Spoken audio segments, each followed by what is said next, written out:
In the shadow of the great Himalayas lies the Kingdom of Nepal, one of the most isolated and least developed countries of the world. In the quiet valleys, the people live unhurried lives, with a rhythm that is governed by the calendar rather than by the clock.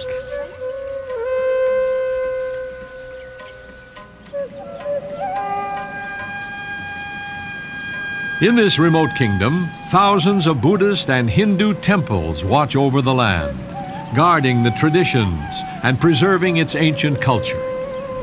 For centuries, the Nepalese remained secluded in their mountain kingdom on the roof of the world. But in the last 20 years, Nepal's leaders have begun the task of modernizing the country.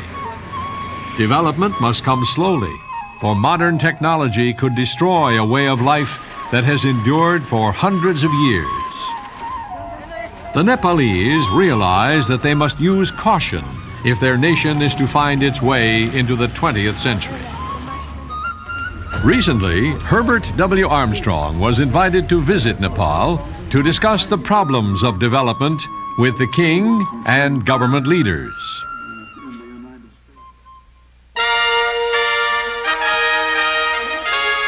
The World Tomorrow. The Worldwide Church of God presents Herbert W. Armstrong, internationally recognized ambassador for world peace, visiting prominent leaders around the globe, discussing the cause of world problems, and proclaiming the good news of the world tomorrow. Ladies and gentlemen, Herbert W. Armstrong. It's known on this program that I frequently visit many heads of government in their countries in all parts of the world. Now, I meet them as president of the Ambassador International Cultural Foundation. This foundation is a corporate entity of the Worldwide Church of God, and it is devoted to opening up projects in cooperation with different countries in their own countries, projects toward the development of their countries and toward world peace. My meetings in these countries enable me to speak before many of the leaders in these countries, not only the king or the prime minister or the president, but also those who are leaders in these countries. And in so doing, I can explain why we do not have world peace. I can explain something that missionaries never can get over to the people in those countries who do not know Jesus Christ and do not know the gospel. They're very much prejudiced against that sort of thing. And if I were a missionary, I would never be allowed to speak before these people. But the effective way is to speak to them in the manner in which I do, giving them the cause of world troubles and telling them the way toward world peace and the only way that world peace is ever going to come. Now, I've known King Birendra for many years. I knew him when he was the crown prince. I knew his father, King Mahendra, before he died. And I recently paid another visit to King Birendra and his wife, the Queen.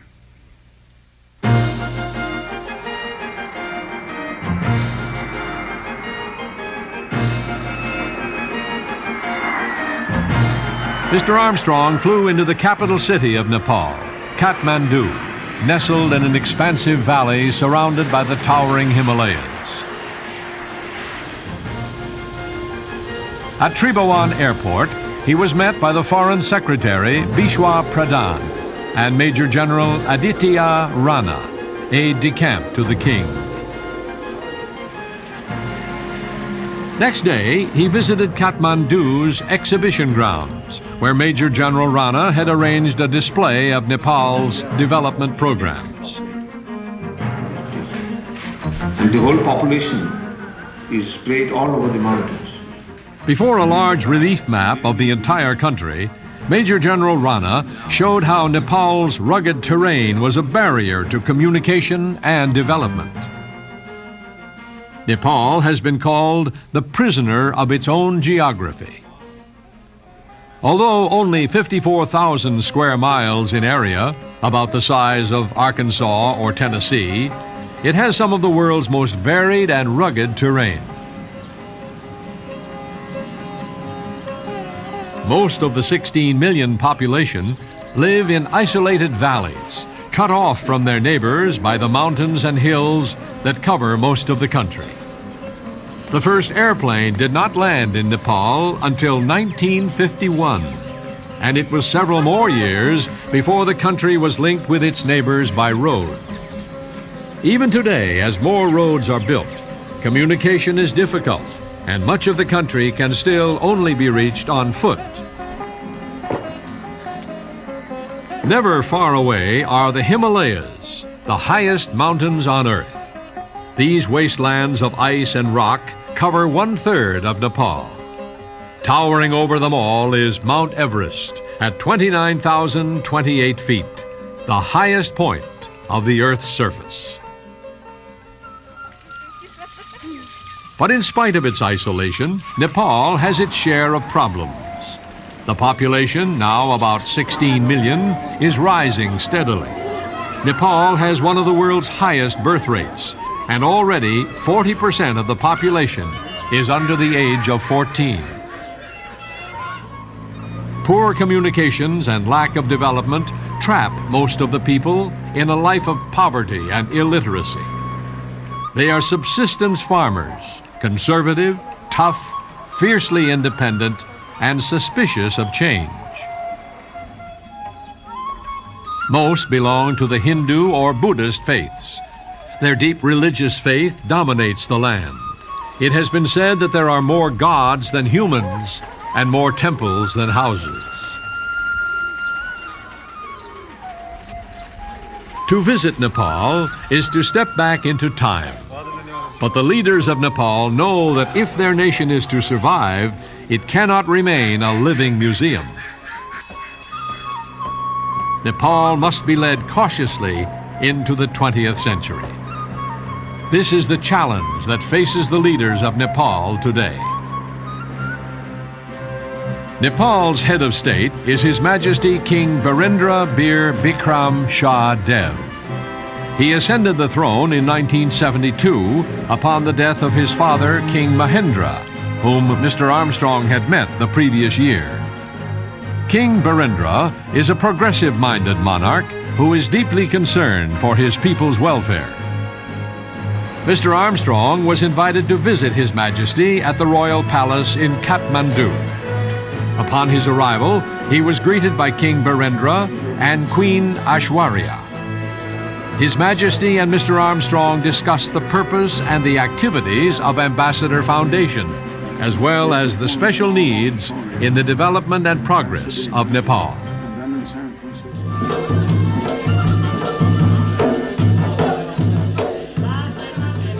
On the last evening in Kathmandu, Mr. Armstrong attended a banquet. The guests included members of the government and leading figures in the fields of education and commerce.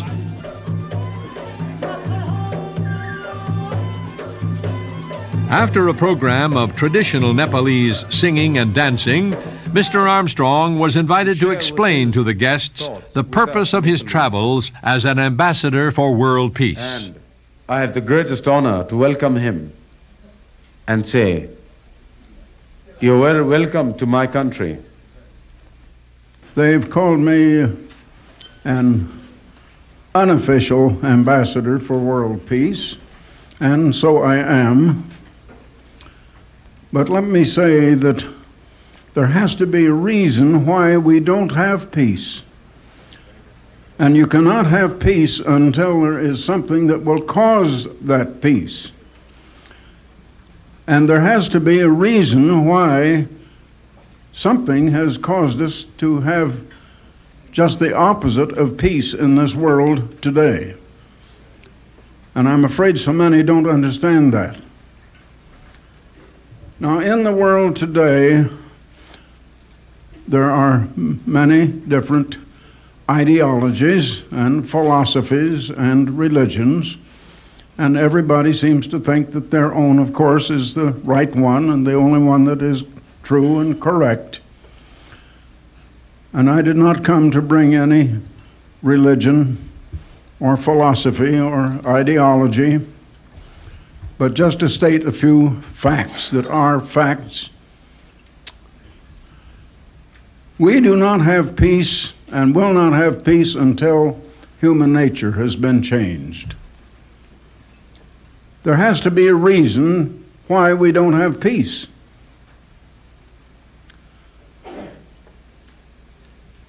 The oldest history in the world that goes back further in history of human beings on this earth than any other tells us that over all of the various gods that are worshipped in the world is one supreme creator God. That he created the first human being on this earth. The man was offered immortal life, but he rejected it. Before him was the opportunity to choose good and evil for himself. The alternative was to choose to recognize his creator, to simply become one with his creator until he would be dependent on his creator, and he would rely on his creator for the knowledge of how to live, of what is good as well as what is evil. But this first man decided that he would just take to himself the knowledge of good and evil. He would decide for himself what is good and what is evil. And he rejected any reliance on his creator. And so he and his children soon forgot about the creator, and they have forgotten about him until this day. And so they formed many different nations.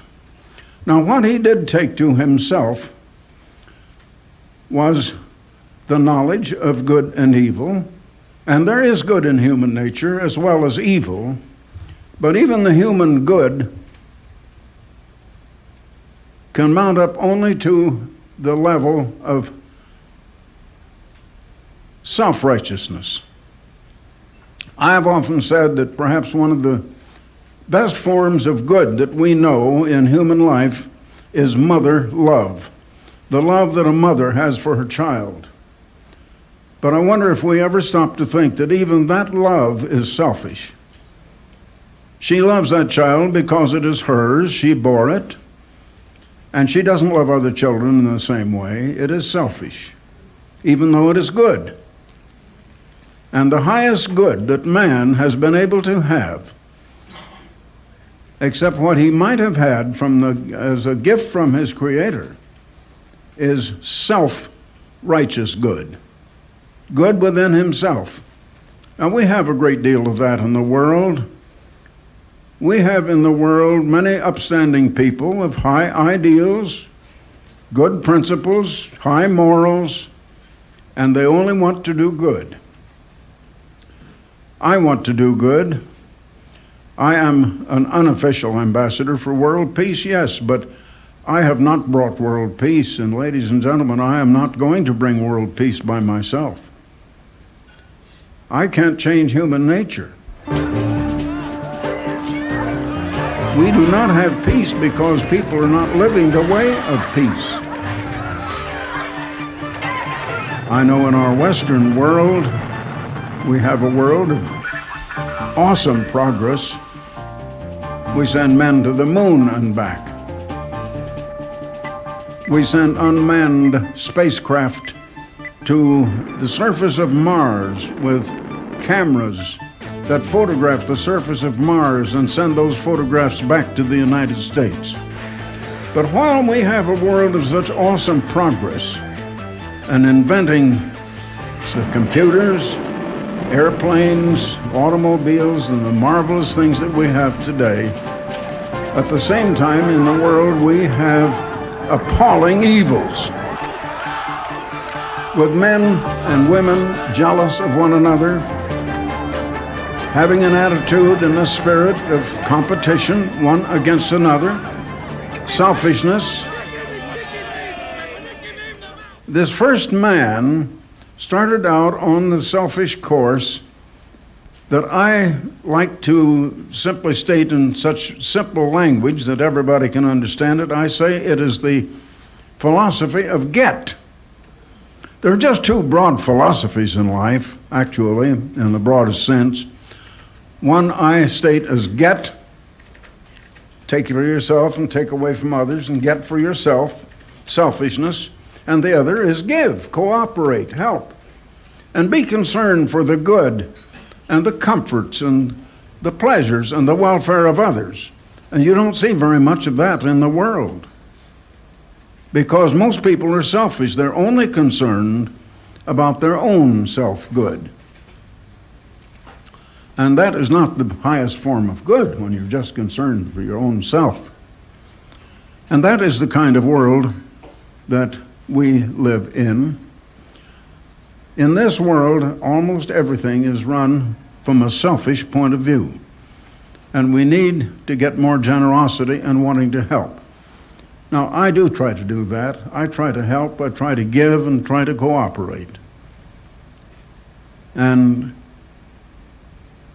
you know, the greatest leader who ever lived said, "It is more blessed to give than to receive." And I found about 58 years ago that truth, that it does pay off and it does make one more happy if you are giving. I know if a few of you plan something for the good of someone else, to surprise someone with something real good and real nice, and you work to make it possible and to present it to that person, and when you give it, you are happier to see him receive it than he is to receive it. Did you know that?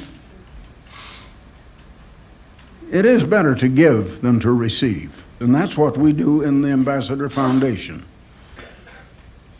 We know that we are just poor humans.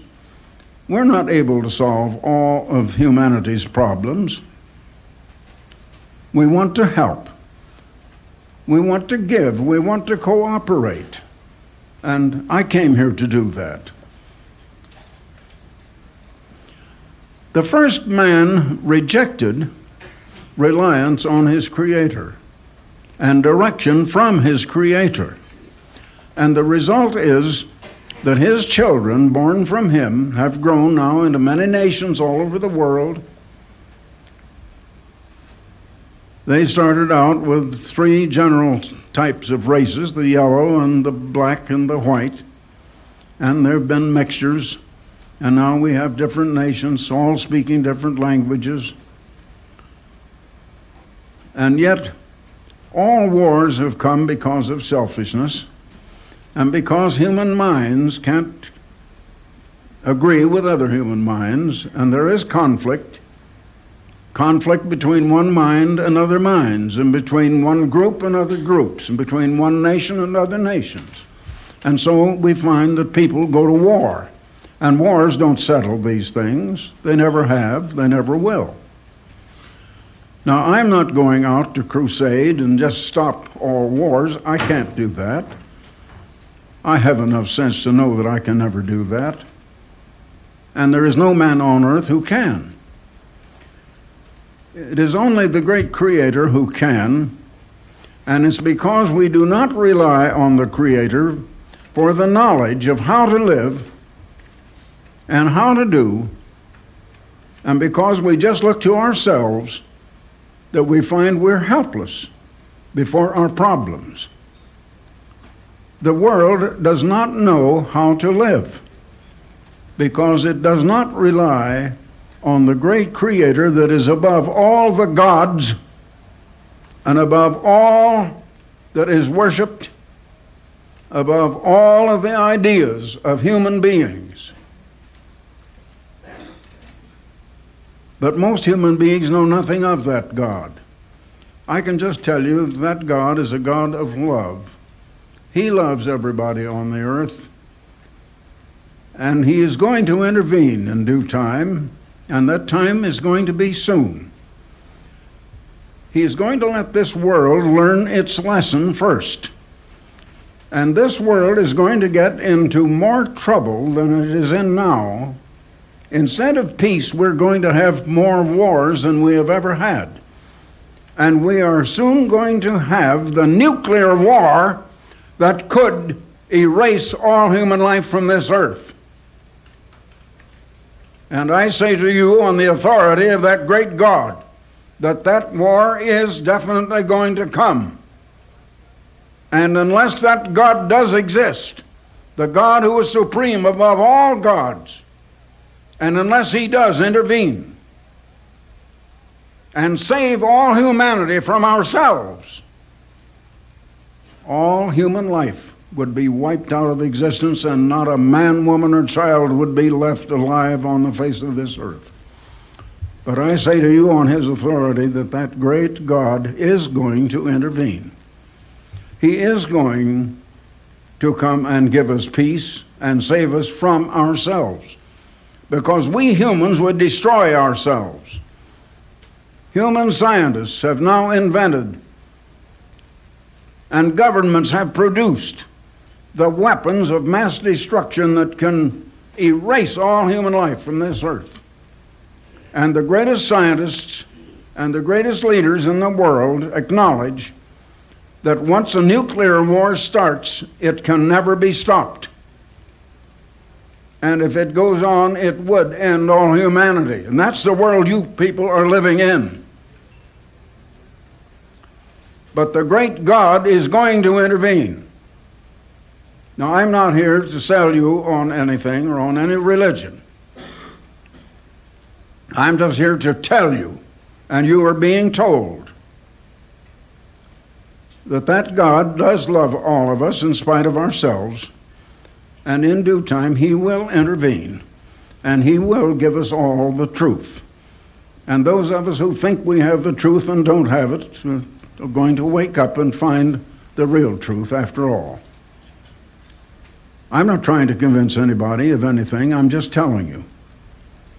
But I do speak with authority, and it will come to pass.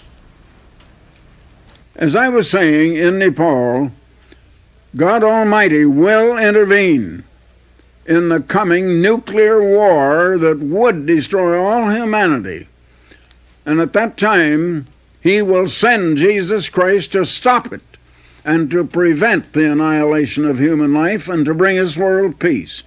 Now, I have a special booklet that I would like to send you explaining about world peace, how it will come, how the eternal God is going to bring us world peace after we have learned our lesson. World peace, how it will come. It will open your eyes. It will give you facts you don't realize and that you have never known about the condition in the world and how peace will come. Now, in line with that, I have another booklet also touching on something I mentioned in this address in Nepal, on human nature. Did God create human nature? How did we come to have human nature? That is a mystery that very few people have ever understood, and this book will open your eyes. It will absolutely open your eyes to something you never realized before, how we came to have human nature. Now, there's no charge. We don't request money. There'll be no follow-up, and no one's going to call on you, but you may have them by just telephoning and calling in or by writing. And also, we will put you on the subscription list and give you a full year's subscription to the world's greatest magazine, The Plain Truth, with now well over 7 million copies of circulation going out monthly. beautifully illustrated the plain truth, and in this issue, how the United States is looking ahead, I have an editorial, What's Wrong with Business and Industry. Then there is another article, The Truth Behind America's Moral Crisis. Then another, The Family, God's Plan for Mankind, the human family. The Plain Truth is a family magazine. The Plain Truth is a news magazine giving you the meaning behind the world news so that you can understand what is happening in the world and world news. Here's another article. Do the dead know what the living are doing? It is not essentially a religious magazine, but there are articles such as that in it. Do the dead know what the living are doing? Now here's another one in general conditions of today, Canada's troubled economy. Here's another article in this recent issue, 1985, turning point for the world's economy, ? And then here's one, what's prophesied for Russia and for China? That will open your eyes. What Bible prophecy said is going to happen to and with Russia and China. If you want to know what is next, what's going to happen next, and what is prophesied, you will need the Plain Truth magazine. You have a year's subscription, no subscription price whatsoever, and we do not beg for money on the air. So you just send me your request, Herbert W. Armstrong, that's all the address you need, at Pasadena, California. Herbert W. Armstrong, Pasadena, California, 91123. Or, better yet, just go to the telephone right now and call this free call, 800-423-4444. Now, you can remember that very well. Jot it down. If you don't get through right away, call again in 10 or 15 minutes. 800-423-4444. Thousands and thousands of calls are coming in. So stay with it until you get through. So, until next time, this is Herbert W. Armstrong. Goodbye, friends. For the free literature offered on this program, write Herbert W. Armstrong, Pasadena, California, 91123. In Canada, Box 44, Vancouver, BC. Or in the continental United States, you may call this toll-free number, 1-800-423-4444. In Alaska and Hawaii only, call Collect 818-304-6111. If the lines are busy, please try again in 10 to 15 minutes. The preceding program and all literature were produced and sponsored by the Worldwide Church of God.